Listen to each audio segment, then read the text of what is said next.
बदलाव कहानी। Shilpa drawing room में पोंछा लगा रही थी। सास ससुर और दोनों बच्चे ड्राइंग रूम में ही थे। चाय लो गर्मा गर्म, चाय लो, चाय लो गर्मा गर्म चाय, ऐसा कहते हुए हाथ में चाय का ट्रे लेकर प्रमोद ने ड्राइंग रूम में प्रवेश किया। शिल्पा को अपनी आंखों पर विश्वास नहीं हुआ। इन्होंने और चाय बनाई?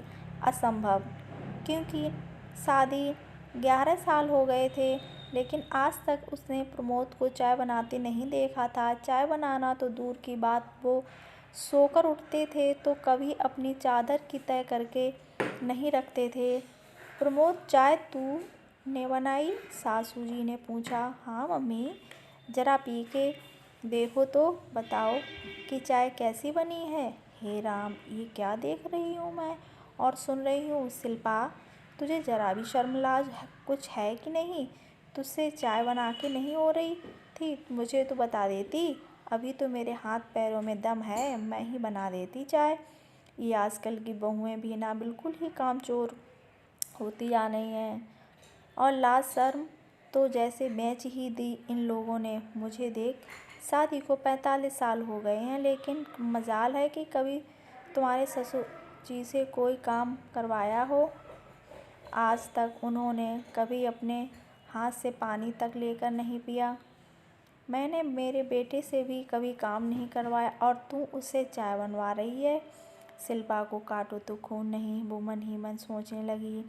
आज इनको क्या हो गया, क्यों बनाई इन्होंने चाय? अब मम्मी जी मुझ पर बार बार ताने कसेंगी, और चाय बनाकर ज़रूर इन्होंने मेरी थोड़ी सी मदद कर दी, लेकिन जितना समय चाय बनाने में लगता, उससे ज़्यादा समय तो मुझे ताने सुनने पड़ेंगे। मम्मी पापा, बताओ ना कैसी बनी है। शिल्पा, आओ तुम भी पहले चाय पी लो, फिर पोंछा लगा लेना, नहीं तो चाय ठंडी हो जाएगी, प्रमोद ने कहा। सास ससुर को तमतमाया चेहरा देखकर शिल्पा की पोंछा छोड़कर चाय पीने की हिम्मत नहीं हो रही थी।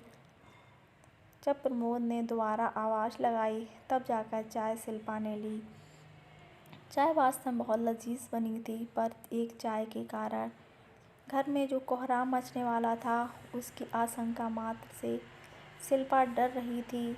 जब चाय के कप लेकर शिल्पा किचन में गई, तो प्रमोद भी उसके पीछे पीछे किचन में गया। शिल्पा ने नाराज़ होते हुए प्रमोद से कहा, आपको क्या आवश्यकता थी चाय बनाने की?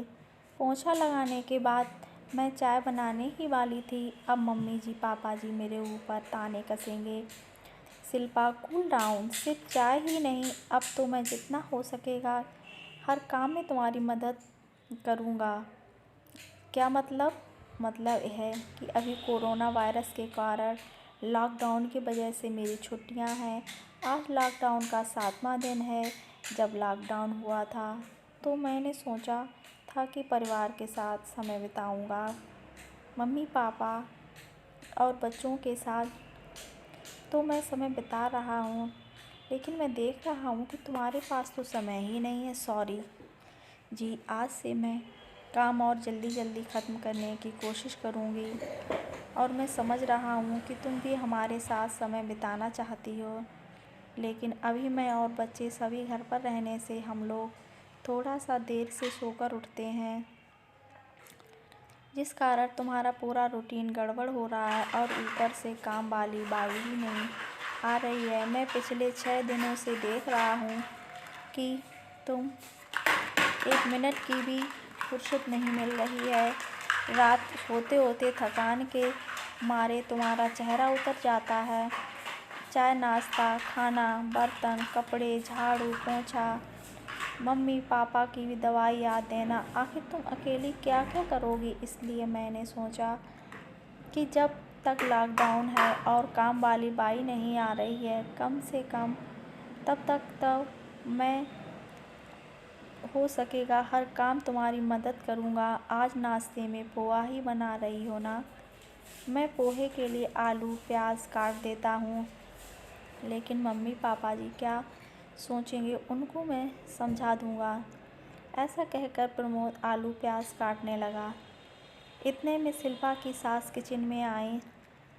और प्रमोद को आलू प्याज काटते देखकर बोलने लगी, बे ज़्यादा कुछ बोलती। इतने में ही सास के मोबाइल पर शिल्पा की ननद का फ़ोन आ गया। सास की आवाज़ सुनाई दी, क्यों, क्या हुआ बेटा, तू रो क्यों रही है? ऐसी आवाज़ सुनकर शिल्पा और प्रमोद दोनों ही ध्यान से बातचीत की ओर गए। ऐसा कैसे कर सकते हैं तेरे सास ससुर? तू भी हार्ड मास की बनी हुई है। जब काम वाली बाई नहीं आ रही है तो अकेली जान झाड़ू पोंछा बर्तन कपड़ा खाना बनाना और घर के बाकी के काम कितने काम करेगी तू? दामाद जी घर पर हैं तो तेरी थोड़ी मदद तो उन्होंने भी करनी चाहिए। दे दामाद जी को फ़ोन दे, मैं उनसे बात करती हूँ। तू ही दामाद जी से बात करने मना कर रही है तो मैं क्या कर सकती हूँ? तेरी सास तो अभी कोई ज़्यादा थोड़ी ना ही उम्र है, वो भी मेरे बराबरी की 60 की लगभग होंगी। वो भी तो थोड़ा बहुत काम करा सकती हैं। तेरी सास को थोड़ा सा समझना चाहिए। देख बेटा, धीरज रख, थोड़े दिन की बात है। लॉकडाउन ख़त्म होने पर काम वाली आ ही जाएगी। सास की बातें से सब बात समझ में आ ही गई थी। फिर भी प्रमोद ने माँ से पूछा, मम्मी क्या हुआ? दीप्ति को वो रो क्यों रही थी? क्या बताऊँ बेटा, उसकी सास तो बहू को नौकरानी से भी बदतर समझती है।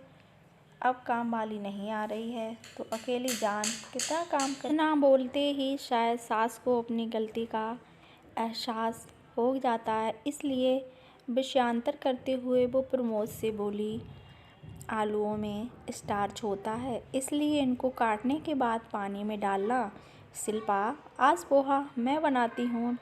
वैसे भी तेरे ससुर जी कह रहे थे कि आज नन्हे मेरे हाथ के बने पोहा खाना है। मैं आया। सुखद बदलाव देखकर प्रमोद शिल्पा की ओर देखकर मंद मंद मुस्कुराने लगा था।